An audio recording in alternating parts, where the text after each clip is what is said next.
أعوذ بالله من الشيطان الرجيم پناہ مانگتا ہوں میں اللہ کی شیطان مردود سے۔ بسم الله الرحمن الرحيم شروع اللہ کا نام لے کر جو بڑا مہربان نہایت رحم والا ہے۔ اعوذ باللہ من الشیطان الرجیم بسم اللہ الرحمن الرحیم وَلَقَدْ أَرْسَلْنَا نُوحًا إِلَىٰ قَوْمِهِ فَقَالَ يَا قَوْمِ اعْبُدُوا اللَّهَ مَا لَكُم مِّنْ إِلَٰهٍ غَيْرُهُ إِنِّي أَخَافُ عَلَيْكُمْ عَذَابَ يَوْمٍ عَظِيمٍ قال الملأ من قومه إنا لنراك في ضلال مبين قال يا قوم ليس بي ضلالة ولكني رسول من رب العالمين أبلغكم رسالات ربي وأنصح لكم وأعلم من الله ما لا تعلمون قد أرسلنا نوحا إلى قومه البتہ تحقیق ہم نے بھیجا حضرت نوح علیہ السلام کو إلى قومه ان کی قوم کی طرف فقال پھر آپ نے کہا یا قوم اعبدوا اللہ اے میری قوم اللہ کی بندگی کرو ما لکم من الہ غیر نہیں ہے تمہارا کوئی بھی الہ مشکل کشا اس کے سوا انی اخاف علیکم عذاب یوم عظیم بے شک میں ڈرتا ہوں تم پہ بڑے دن کے عذاب سے قال یا قوم آپ نے فرمایا میری قوم لیس بی ضلالۃ نہیں ہے میرے ساتھ کوئی بھی گمراہی ولیکنی رسول اور لیکن میں اللہ کا پیغمبر ہوں من رب العالمین اس ذات کی طرف سے جو پالنے والا ہے سارے جہانوں کا ابلغکم رسالات ربی پہنچاتا ہوں میں تمہیں پیغامات اپنے رب کے وانصح لکم اور میں تمہارے لیے نصیحت کرتا ہوں خیر خواہ ہوں تمہارے لیے وَعَالَمُ مِنَ اللَّهِ مَا لَا تَعْلَمُونَ اور میں جانتا ہوں اللہ کی طرف سے جو تم نہیں جانتے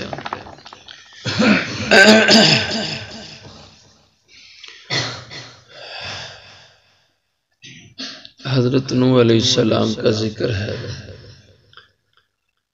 اور آگے دوسرے انبیاء علیہ السلام کا بھی ذکر ہے اور آپ ان حضرات نے جو اپنی اپنی قوموں کو دعوت دی اللہ کی توحید کی اس کا بیان ہے حضرت نوح علیہ السلام آپ کا نوح یہ لقب ہے نوح نوحہ سے جس کے معنی ہوتے ہیں گریہ زاری کرنا رونا تو کثرت سے رونے کی وجہ سے اللہ کے خوف سے تو آپ کا لقب نوح ٹھہر گیا اور اصل نام آپ کا تفاسیر میں لکھا ہے عبد الغفار یا آپ کا اصل نام تھا یا شاکر آپ کا اصل نام تھا یا سکن آپ کا اصل نام تھا اور آپ حضرت آدم علیہ السلام سے کم و بیش 10ویں پشت میں آپ آئے ہیں اور حضرت آدم علیہ السلام اور آپ کے درمیان جو زمانہ ہے کم و بیش وہ 1000 سال کا ہے یا اس سے اوپر کا ہے اور حضرت نوح علیہ السلام آپ کا جو سلسلہ نسب ہے حضرت آدم علیہ السلام تک وہ اس طرح ہے کہ آپ کے والد کا نام لامک ہے اور ان کے والد کا نام متوشخ ہے ان کے والد کا نام اخنوخ ہے یہ اخنوخ جو نام ہے یہ حضرت ادریس علیہ السلام کا ہی کہا گیا کہ حضرت ادریس علیہ السلام کا یہ نام ہے اور اخنوخ کے والد کا نام محلیل ہے اور محلیل کے والد کا نام قینان ہے ان کے والد کا نام انوش ہے اور ان کے والد شیس علیہ السلام تھے اور وہ حضرت آدم علیہ السلام کے بیٹے تھے۔ حضرت نوح علیہ السلام کو اللہ تعالیٰ نے طویل عمر دی ہے۔ بعض تفسیروں میں لکھا ہے کہ انبیاء میں سب سے زیادہ لمبی عمر پانے والے حضرت نوح علیہ السلام ہیں۔ کم و بیش 1450 سال آپ کی عمر تھی، اور قرآن کریم نے آپ کی دعوت کا زمانہ تو خود بتلایا ہے کہ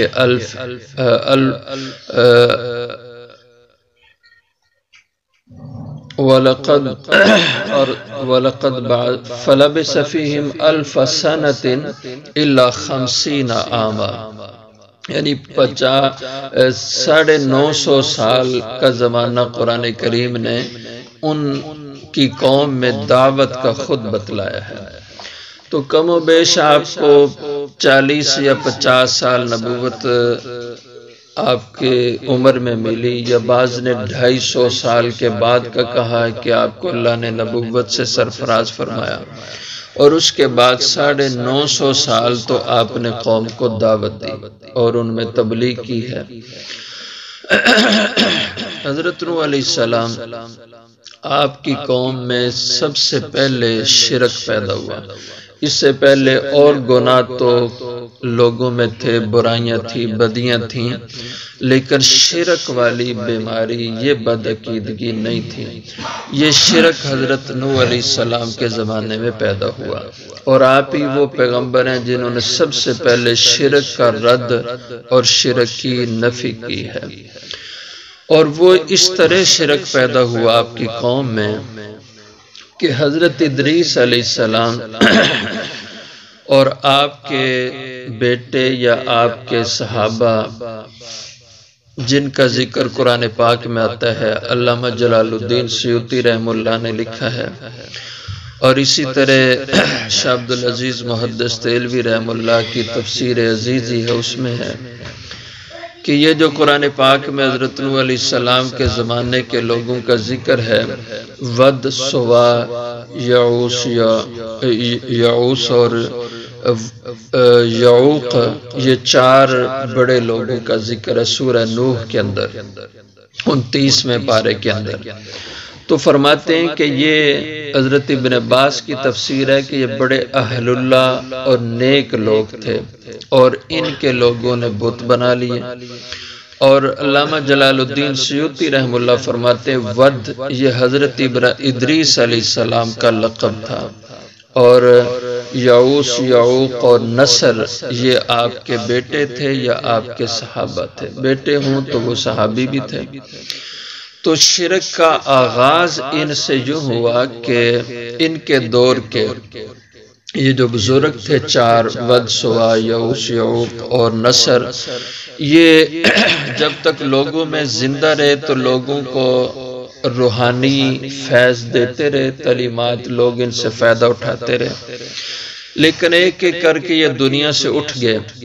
تو اب لوگوں کو کوئی دینی طور پر رہنمائی دینے والا نہیں تھا، تو لوگ اس کی وجہ سے بہت پریشان تھے۔ انسان کو جب دین سے اونس ہو نا، اللہ کی کتاب سے، تعلیمات سے اونس ہو،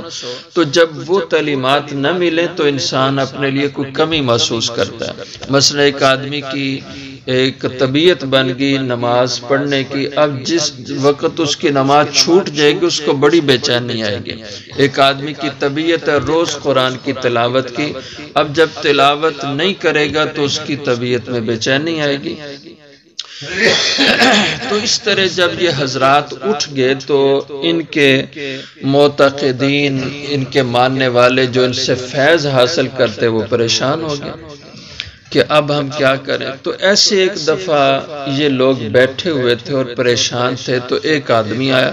بڑا خوبصورت شکل صورت، آ کے کہا کیوں پریشان ہو؟ تو انہوں نے کہا کہ ہم پریشان ہیں کہ اب ہمیں کوئی دین کی بات بتانے والا نہیں رہا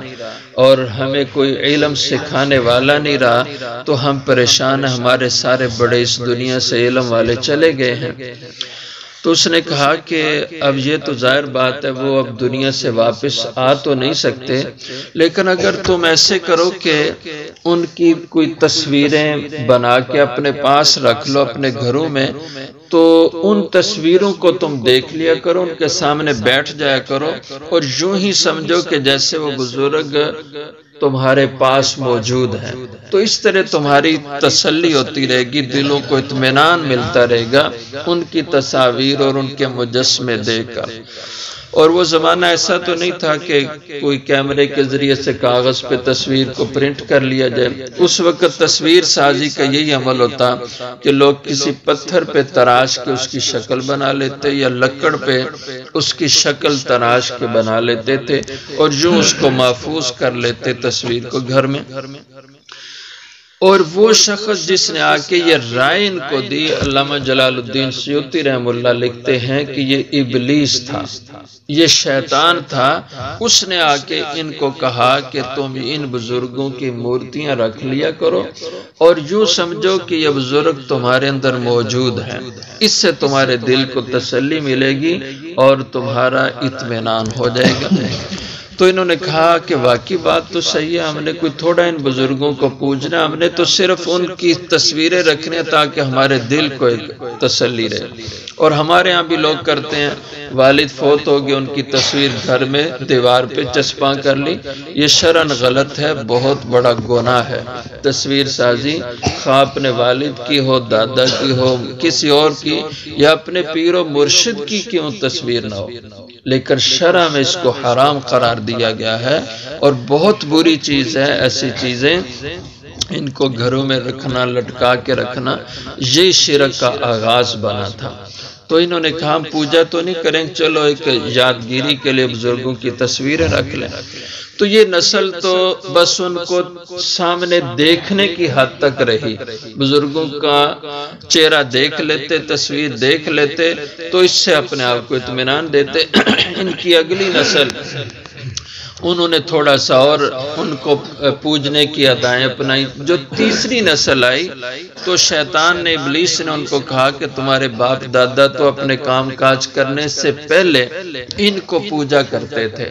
ان کی برکات حاصل کرتے تھے، اس لیے تم بھی ان کو پوجا کرو، ان کے آگے ہاتھ باندھ کے کھڑے ہوا کرو، تو اس سے تمہارے کام بنیں گے۔ یوں ابلیس نے ان حضرات کو جو اہل اللہ تھے، اولیاء کرام تھے، اور یا حضرت ادریس علیہ السلام کا مجسمہ تھا، پیغمبر تھے، ان کی تصاویر سے آگے بڑھ کے ان کی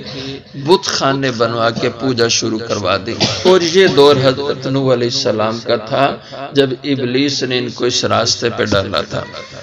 اب اس کی اصلاح کے لیے حضرت نوح علیہ السلام تشریف لائے، اور آپ کو اللہ نے یہ کام سونپا کہ جا کے اپنی قوم کو شرک سے باز رکھو اور ان کو اس کا شرک ہونا سمجھاؤ۔ تو فرمایا کہ البتہ تحقیق ہم نے بھیجا حضرت نوح علیہ السلام کو الی قومہ ہی، ان کی قوم کی طرف آ کے آپ نے اپنی قوم کو دعوت دی۔ فقال، آپ نے فرمایا، یا قوم عبد اللہ، اے میری قوم اللہ کی بندگی کرو، ما لکم من الہ غیر، نہیں ہے تمہارا کوئی بھی معبود الہ، مشکل کشا، تمہارا حاجت روا، تمہارے نفع نقصان کا مالک، غیرہ، اللہ کی ذات کے سوا، تمہارے سارے امور کو بنانے والا، تمہارے نفع نقصان کا مالک، وہ صرف ایک اللہ کی ذات ہے۔ تو اس اللہ کی ذات کی بندگی کرو، اور اس کے علاوہ کسی کو بھی اپنا مشکل کشا نہ بناؤ، اور اپنے کام کاج بنانے والا نہ بناؤ، نفع نقصان کی قدرت اللہ کے سوا کسی میں نہ سمجھو۔ اور اگر تم اس سے باز نہ آئے، برابر اس شرک پہ چلتے رہے، اللہ کو چھوڑ کر ان کو حاجت روا اپنا مانا اور ان کو مشکل کشا مانا، تو انی اخاف، بے شک مجھے ڈر ہے، علیکم، تم پہ، عذاب یوم عظیم، بڑے دن کے عذاب کا، یعنی قیامت کے دن کا میں پھر عذاب دیکھ رہا ہوں کہ وہ عذاب تمہیں اپنی لپیٹ میں لے لے گا۔ اس لیے اولیاء کرام بزرگان دین ان کا ادب احترام وہ اپنی جگہ ہے، اور ان کی قبور کی زیارت صرف اس حد تک کہ ان کی قبور پہ اللہ کی رحمتیں نازل ہوتی ہیں، ان کی قبور کی زیارت سے ہمیں اپنی آخرت اور موت کی فکر ملے گی، اس فائدے کے لیے اور ان کی رفع درجات کے لیے ان کی قبور پہ جانا، ان کے لیے دعا کرنا، یہ تو برحق ہے، اس میں کوئی برائی نہیں۔ لیکن اولیاء کرام کی قبور پہ ان کے مزارات پہ جا کے اپنے پیشانی کو ان کی قبروں پہ رکھنا، سجدے کی کیفیات بنانا اور رکوع کی کیفیت بنانا،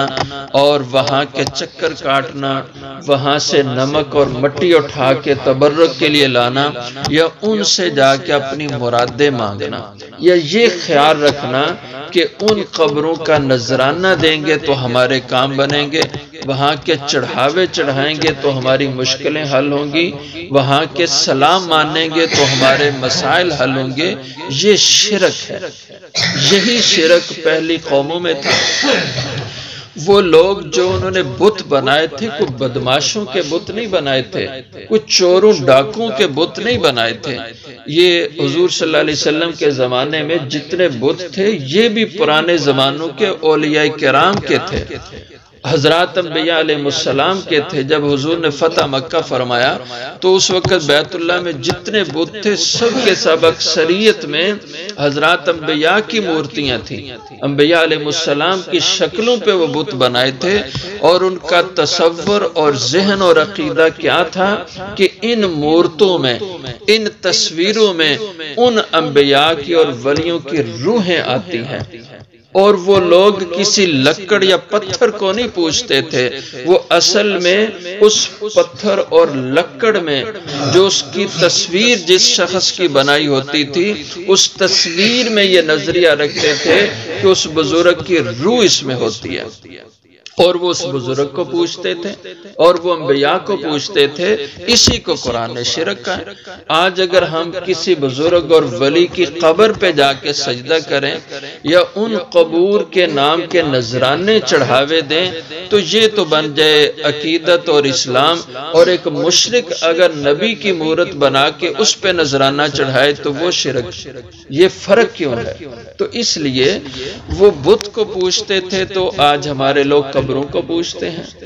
وہ شخصیات کو لکڑ یا پتھر کی شکل میں کھڑا کر کے پوچھتے تھے، اور ہم ان کو دفن کر کے ان کی قبر پہ کھڑے ہو کے ان کو پوچھتے ہیں، ان کو خدائی صفات کا مالک سمجھتے ہیں، تو یہ بھی شرک ہے، ان سے بچنا چاہیے۔ حضرت نوح علیہ السلام نے فرمایا مجھے ڈر ہے اگر تم اس شرک سے باز نہ آئے تو تمہیں قیامت کے دن کا عذاب اپنی لپیٹ میں نہ لے لے۔ قال الملأ من قوم، تو جواب میں قوم نے کیا کہا کہ انا لنراک فی ضلال مبین، اے نوح بے شک ہم البتہ تجھے خیال کرتے ہیں کہ تو کھلی گمراہی میں پڑ گیا ہے۔ یہ تو گمراہی کی باتیں کر رہا ہے کہ اللہ صرف ایک ہے، اللہ ہی صرف مشکل کشا، اللہ کے سوا کوئی کچھ نہیں کر سکتا، ہمارے باپ دادا تو سب کچھ کرتے تھے، یہ تو گمراہی کی راہ پہ چل پڑا۔ قال، آپ نے فرمایا یا قوم، اے میری قوم، لیس بی ضلالہ، میں گمراہی پہ نہیں ہوں، میں تو صاف صاف ہدایت کی راہ پہ ہوں، اس لیے کہ ولکنی رسول من رب العالمین، کہ میں اللہ کا رسول ہوں جو سارے جہانوں کا پالنے والا ہے۔ ابلغکم، اس نے مجھے یہ ذمہ داری دے کے بھیجا ہے کہ میں پہنچاتا ہوں تمہیں رسالات ربی، اپنے رب کے پیغامات، وانصح لکم، اور یہ جو باتیں میں تمہیں کہہ رہا ہوں کوئی اپنی نفسانی خواہش کو پورا کرنے کے لیے نہیں، کوئی اپنی بڑائی کے لیے نہیں، یہ محض تمہاری خیر خواہی کے لیے۔ انصح لکم، میں خیر خواہ ہوں، ہمدرد ہوں تمہارے لیے۔ اور نصیحت ایسی بات کو کہا جاتا ہے کہ جس میں اپنا فائدہ اور اگلے کا فائدہ ملحوظ ہو، تو ایسی بات کو نصیحت کہتے ہیں، ہمدردی کی بات۔ وَأَعْلَمُ مِنَ اللَّهِ مَا لَا تَعْلَمُونَ، اور میں اللہ سے جانتا ہوں جو کچھ تم نہیں جانتے، اس لیے اس کا انجام بہت برا ہے، اور تم اپنے آپ کو بچا لو، اور جو ہدایت کا راستہ تمہیں بتا رہا ہوں اس کی اتباع کرو۔